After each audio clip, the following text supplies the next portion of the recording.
ఉన్నప్పుడు నాకు పరిచయమైన కొంతమంది ఉద్యమకారులతో నాకు తెలిసిన ఒక ఉద్యమ సంస్థ జపతిస్తా మూవ్మెంట్ ఒకటి ఉన్నది. లాటిన్ అమెరికాలో జరుగుతున్నది. అది స్త్రీల నాయకత్వంలో జరుగుతున్నది. అంటే నాకు అనిపించింది మొత్తంగా భారతదేశంలో అరుణోదయ కేవలం జపతిస్తా మూవ్మెంట్ ఇది మాత్రమే స్త్రీల నాయకత్వంలో స్త్రీలను కలుపుకొని ముందుకు వెళ్తూ మొత్తం సమాజంలో ఉన్న సాంస్కృతికమైన ఒక మార్పు కోసం పనిచేస్తున్న ఒక ఉద్యమంగా కనిపించింది. ఈ విషయాల గురించి తెలియాలంటే నిజంగా అరుణోదయ గురించిన చరిత్ర ఎక్కడున్నది అని వెతకడం మొదలుపెట్టాను.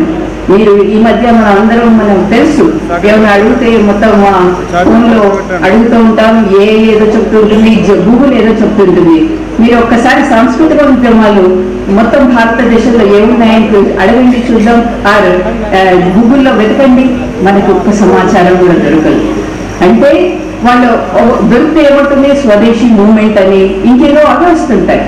ఒక మొత్తం మానవ జీవితంలో వాళ్ళ మీద తీవ్రమైన మార్పు వేసిన ఒక సాంస్కృతిక ఉద్యమం ఏదైనా ఉంది అంటే 50 ఏళ్లుగా ఇది అరుణోదయ చేస్తున్న ఈ ప్రయాణాన్ని, దీని గురించి ఇది మామూలుగా మనందరి మీద వేసిన ప్రభావాన్ని చెప్పడానికి మనమే సాక్ష్యం. ఇక్కడ నేను ఎప్పుడో చిన్నప్పుడు విన్న పాటలు కావచ్చు. నిజానికి నాకు ఈ ఉద్యమ సంస్థలతో ఎలాంటి సంబంధం లేదు. తెలంగాణ ఉద్యమం వరకు నాకు తెలంగాణ ఉద్యమాన్ని ఎందరో ఉద్యమకారులని పరిచయం చేసింది, అట్లాగే విమలక్కను కూడా పరిచయం చేసింది. కానీ అంతకంటే ముందు నాలాంటి ఎంతో మందికి తెలంగాణలో, ఆ మాటకు వస్తే తెలుగు ప్రాంతాల్లో ఉద్యమ సోయిని, ముఖ్యంగా మనం సమాజం కోసం ఏం చేయొచ్చు అనే ఆలోచనలు ఇచ్చింది ఇలాంటి సాంస్కృతిక ఉద్యమాలే కాదా? ఈ విషయాల గురించి ఆలోచించినప్పుడు జపతిస్తా మూవ్మెంట్కి నిజానికి ఇప్పటికీ కేవలం 30 ఏళ్ళే, కానీ మన అరుణోదయకి 50 ఏళ్ళు. ఇది మనందరం నిజంగా చాలా ఆలోచించాల్సిన విషయం. ఈ నేపథ్యమే ఈ పుస్తకం రచనకి ఒక కారణమైందని నేను అనుకుంటున్నాను. అంటే ఒక చరిత్ర లేకపోవడం అనేది, మన పక్కనే ఉన్న గొప్ప వ్యక్తుల గురించి అర్థం చేసుకోకపోవడం అనేది మనకి జరిగే పెద్ద నష్టాల్లో ఒకటి అని నేను అనుకుంటున్నాను. ఇంతకీ అరుణోదయ ఏం చేస్తుంటుంది? ఇప్పటి వరకు ప్రొఫెసర్ నాగేశ్వరరావు గారు చాలా అద్భుతంగా మాట్లాడారు. ఇంకా నేను మాట్లాడాల్సింది మిగిలింది ఏమీ లేదు, అంతమంది వక్తలు మాట్లాడిన తర్వాత. అందుకే నేను ఇక్కడున్న చిన్న అక్క చెల్లెళ్ళు కళాకారుల కోసం నేను ఒక చిన్న కథ చెప్పాలనుకుంటున్నాను. ఇది కూడా నేను జపతిస్తా మూవ్మెంట్ లోనే నేను విన్న కథ. అందులోనట ఒకసారి ఒక ఉద్యమ నాయకుడు అట్లా పొలాల పోటీ, అడవుల పోటీ పోతూ ఉంటే ఆయనకు ఒక ఆరుద్ర పురుగు ఎదురైందట. ఆరుద్ర పురుగు ఎదురైనప్పుడు వాళ్ళిద్దరు మాట్లాడుకుంటున్నప్పుడు ఆ సంభాషణలో ఆరుద్ర పురుగు చెప్పిందట, మాటల సంబంధంగా చెప్పింది, నేను ఇప్పుడున్న నియో లిబరలిజం గురించి, సామ్రాజ్యవాదం గురించి, ప్రపంచీకరణ గురించి, దీనన్నిటి గురించి చదువుతున్నాను అని చెప్పిందట. ఆరుద్ర పురుగు మనకు కనిపిస్తుంది కదా, లేకపోతే బింగన్న అనుకోండి, ఏదైనా సరే. అయితే అప్పుడు ఆ ఉద్యమ నాయకుడు ఆశ్చర్యపోయిందంట. ఆశ్చర్యపోవడం కాదు, అవును ఇవన్నీ చదువుకోవడం నీకేం లాభం అని అన్నాడట. అంటే అప్పుడు ఆరోగ్యపు అసలే ఎర్రటి ముఖం ఇంకా ఎర్రగా అయిపోయి కోపంతో ఒకసారి చూసి ఆయనతో అన్నదంట, అయ్యా నా చుట్టూన్న ప్రపంచం గురించి తెలుసుకోవడం అనేది, పట్టించుకోవడం అనేది నా బాధ్యత, అందుకని నేను చదువుతున్నాను. అట్లాగే ఇంకా మీ ఉద్యమాలు ఎంతకాలం నడుస్తాయో నేను అర్థం చేసుకోవడానికి కూడా నాకు ఈ అవగాహన అవసరం అనుకుంటున్నాను. మరీ ముఖ్యంగా నువ్వు తెలుసుకోవాల్సింది ఏంటంటే, ఈ బడా బాబుల బూట్ల కాళ్ళ కింద నేను ఇంకెంతకాలం బతుకుంటానో తెలుసుకోవాలి కదా. నాకు ఇంకా బట్టే కాలం ఎన్ని రోజులు అర్థం చేసుకోవడానికి కూడా నేను చదువుతున్నాను అని అన్నది. ఈ కథ ఏంటంటే, మామూలు అంటే ఆ మట్టి, ఇది మనం అరుణోదయకి అన్వయించుకుంటే మట్టి మనుషులని జ్ఞానం వైపు, అసలు సమాజంలో జరుగుతున్న విషయాల వైపు మళ్ళించిన గొప్ప ఒక సాంస్కృతిక ఉద్యమంగా దీన్ని మనం చూడొచ్చు. చాలా మంది అనుకుంటారు వీళ్ళు పాటలు పాడతారు, నాటకాలు వేస్తారు, అయితే ఏంటి దీంతో వచ్చేది ఏంటి అని కూడా అనుకున్న వాళ్ళు ఉండొచ్చు. కానీ ఇంతకుముందు ఆరుద్ర పురుగు చెప్పినట్లుగా మొత్తం ప్రపంచంలో ఏ ఉద్యమాలకైనా సిద్ధాంతాలు అనేది సిద్ధాంతాలు లేదంటే ఇంతకు ముందు ప్రొఫెసర్ గారు చెప్పినట్ల సిద్ధాంతాలను వల్లవేసే యూనివర్సిటీలో వల్లవేసే అకాడమిక్ స్టడీస్ కాదు బలాన్ని ఇచ్చేది, నిజమైన సామాజికమైన అవగాహన. ఆ అవగాహనను అందించింది ఈ ఆర్ట్ ఉద్యమాలు. అందుకే art is a weapon loaded with future అన్నారు. అది నిండా భవిష్యత్తుని నింపుకున్న ఆయుధం లాంటిది ఆర్ట్. అలాంటి ఆర్ట్ చేతులు పట్టుకొని ముందుకు వెళ్తున్న సంస్థ అరుణోదయం. ఇంకో విషయం చెప్పాలి, నిజానికి ఇంకో చిన్న కథ చెప్తాను. నాకున్న సమయంలో నేను చిన్నప్పుడు మా అమ్మ చేతిలో మొదటిసారి మ్యాక్సిమ్ వర్కి అమ్మ పుస్తకం చూశాను.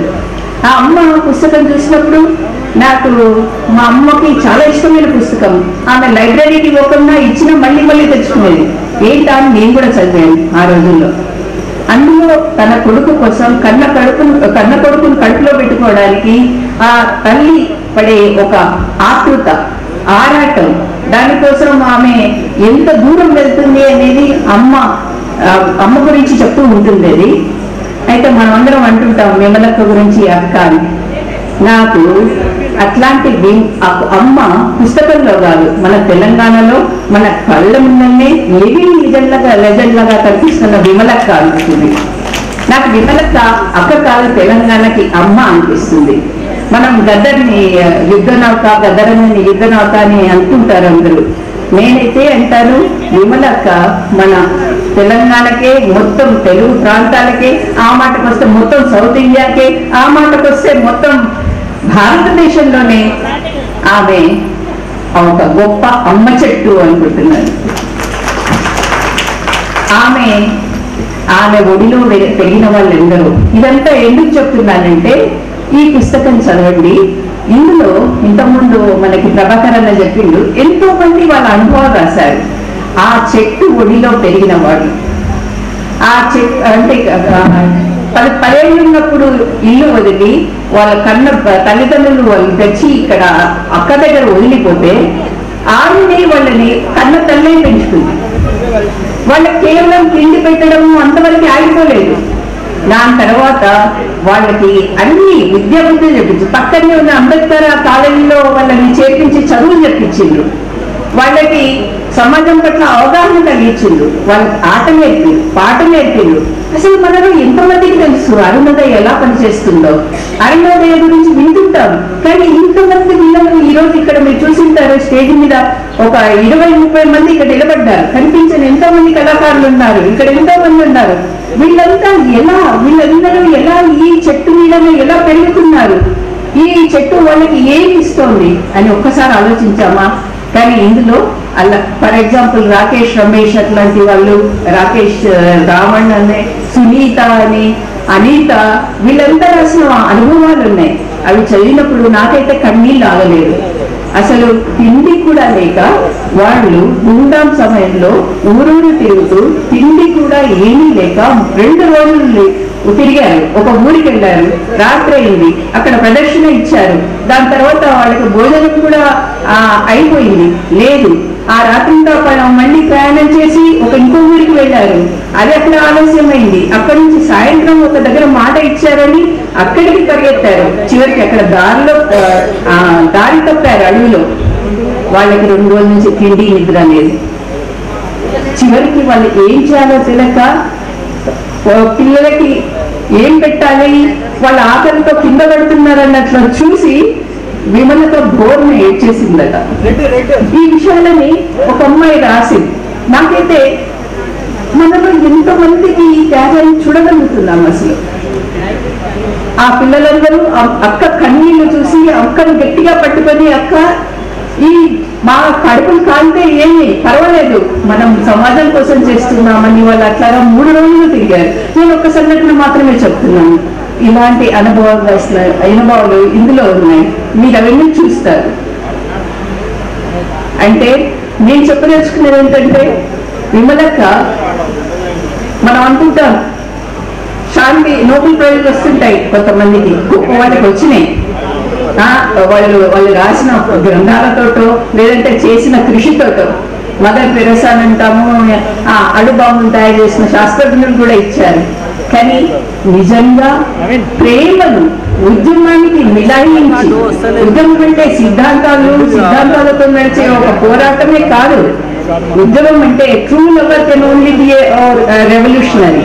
అట్లాంటి ప్రేమని తన జీవితంతో పంచి జీవితాంతం చేస్తున్న అక్క నిజంగా ఆమెకు నోబెల్ ప్రైజ్ ఉండాలి. ఇవ్వగలిగితే అంటే ఆమె తీసుకుంటే భారతదేశంలో భారత రత్న కూడా ఇవ్వాల్సినంత ఆమె.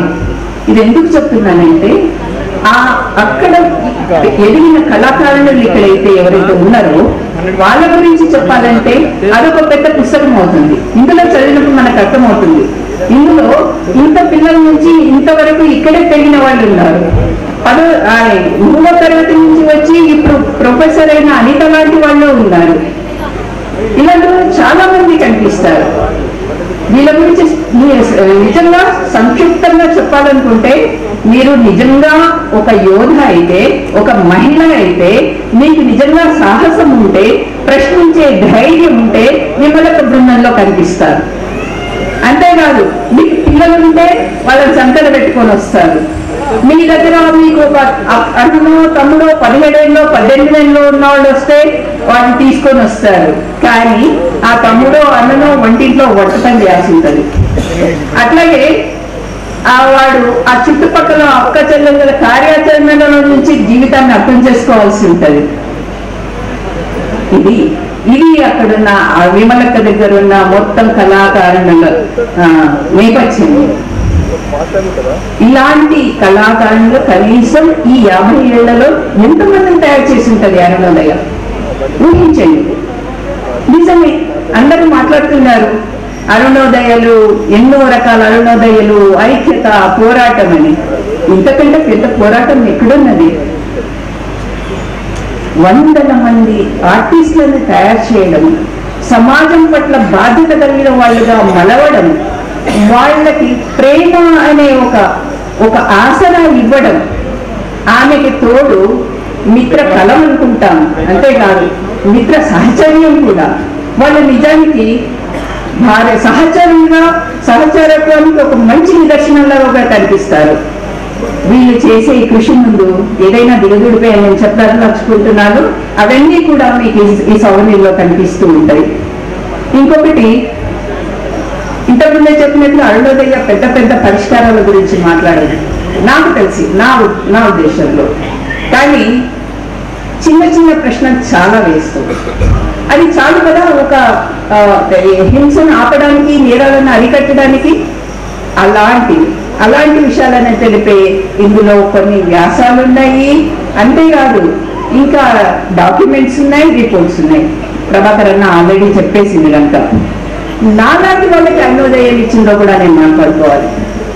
ఇంతకుముందు చెప్పారు చాలా మందికి కళాకారులకి ఆమె అమ్మ చెట్టు. నాకైతే ఆ అరుణోదయ బోధి వృక్షం నీడ అనుకుంటున్నాను.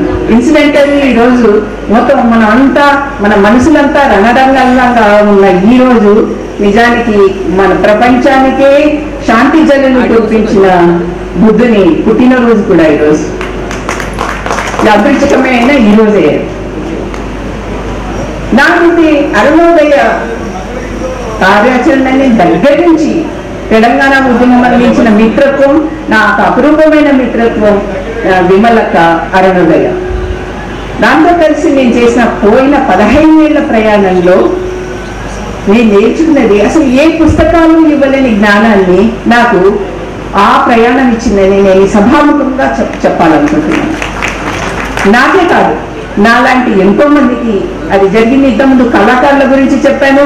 నేను కళాకారుని కాదు, నాకు తోచినంత, నేను చేయగలిగినంత, ఏదైనా చేయగలిగితే సమాజానికి చేయడానికి సిద్ధంగా ఉన్న మామూలు మనిషిని.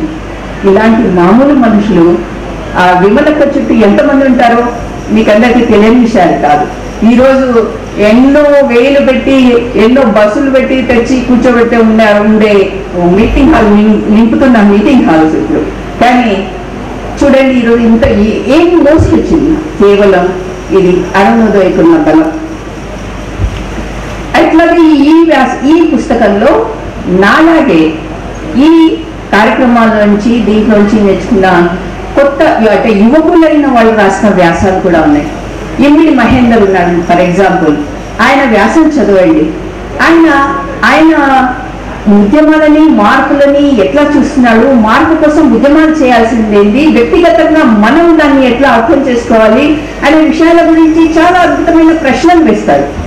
చిన్న చిన్న ప్రశ్నలే పెద్ద పరిష్కారాలకు దారి తీస్తాయని చెప్పడానికి అది అరుణోదయ మోటో అని నేను అనుకుంటున్నాను. వాళ్ళు చెప్పరు కానీ ఈ విషయాలన్నీ కూడా బహుశా ఈ విషయాలన్నిటికీ ఈ సోవనీర్ అంతో ఇంతో సహాయపడుతుంది అని నేను అనుకుంటున్నాను. చివరిగా ఐక్యత అని అందరూ మాట్లాడుతున్నారు. నిజానికి ఇంతకుముందు ప్రభాకర్ అని చెప్పిన మనకు ఇంతకుముందు నేను నా అనుభవంలో చెప్పినట్టుగానే అరుణోదయ కానీ నిమలక్క వాళ్ళు కానీ అందరూ ఐక్యత కోసమే వాళ్ళు ఎప్పుడు ఉన్నారు. ఐక్యత అనే సిద్ధాంతాలు వల్లించారు, వాళ్ళందరినీ కలుపుకొని పోతారు, వాళ్ళ ప్రేమ పని చేస్తూ ఉంటుంది. అయితే నాదొకటి ఏమనిపిస్తుందంటే అరుణోదయ ముందు చేయాల్సింది ఏంటంటే తనలాంటి సాంస్కృతిక వేదికలు ఏవైతే ఉద్యమాలు ఏవైతే ఉన్నాయో దేశవ్యాప్తంగా వాళ్లతో కనెక్ట్ అయ్యి వాళ్లతో కలిసి చేయాల్సిన పనులు చాలా ఉన్నాయి. ఇప్పటికీ మనతో ఎందుకు ఎవరు కలిసి రావట్లేదు అనడం కంటే కేవలం దేశవ్యాప్తంగానే కాదు అంతర్జాతీయంగా జపతీస్తా లాంటి వాళ్ళని కూడా కలుపుకోవాల్సిన అవసరం నేను అనుకుంటున్నాను. ఎందుకు చెప్తున్నానంటే జపతీస్తా మూవ్మెంట్ వాళ్ళు ఈ మధ్య వాళ్ళంతా ఆదివాసీ సమూహాలు, ఎక్కడో స్థానికులు వాళ్ళు జర్నీ ఆఫ్ లైఫ్ మన బహుజన బతుకమ్మలాగా వాళ్ళు మొత్తం యూరోప్ అంతా తిరుగుతున్నారు. యూరోప్ అంతా తిరిగి అక్కడ వాళ్ళ ప్రాపంచిక దృక్పథాలను చెప్తున్నారు. చెట్లు అంటే ఏంటి, మాకు భూమి అంటే ఏంటి, మనుషులంటే ఏంటి, ఉద్యమాలంటే ఏంటి, మేమెట్లా చూస్తున్నాం ఆదివాసులుగా అని వాళ్ళు చెప్తున్నారు. ఎంతసేపు ఆదివాసుల గురించి మనం మాట్లాడుకోవడం కాదు, ఆదివాసులే స్వయంగా వచ్చి వాళ్ళ అనుభవాలని వాళ్ళ దృక్పథాలని వాళ్ళ ప్రాపంచిక దృక్పథాలని మాట్లాడిన రోజు మనం చేయవలసింది చాలా విషయాలు మనం చెప్పకుండానే జరిగిపోతాయి. అలాంటి కార్యక్రమాలు కూడా ముందు విమలక చేయాలని, ఆ దిశగా ఏమైనా చేస్తే నా వంతుగా కూడా నేను అందులో పనిచేస్తానని చెప్తూ అరుణోదయతోటి మీరంతా కనీసం అంటే మేము మీతో చేస్తున్నాము అని మీ జెండా పట్టుకుంటున్నాము అనేది కాదు. ఎందుకంటే అరుణోదయ ఎప్పుడు ఒక సంస్థ కాదు అని వాళ్ళు డిక్లేర్ చేస్తూనే ఉన్నారు. ఇది ఒక ఉద్యమం. ఈ ఉద్యమంలో ఎంతమందైనా కలిసి రావచ్చు, ఎంతకాలమైనా కలిసి రావచ్చు. ఈ విషయాలను దృష్టిలో పెట్టుకుని మీరంతా కూడా తలా ఒక చెయ్యి వేసి మీ కళలను మీ బలాలను చూపిస్తే అదే దీనికి సార్థకత అని అనుకుంటున్నాను. అవకాశం ఇచ్చిన విమలకి థ్యాంక్ యూ.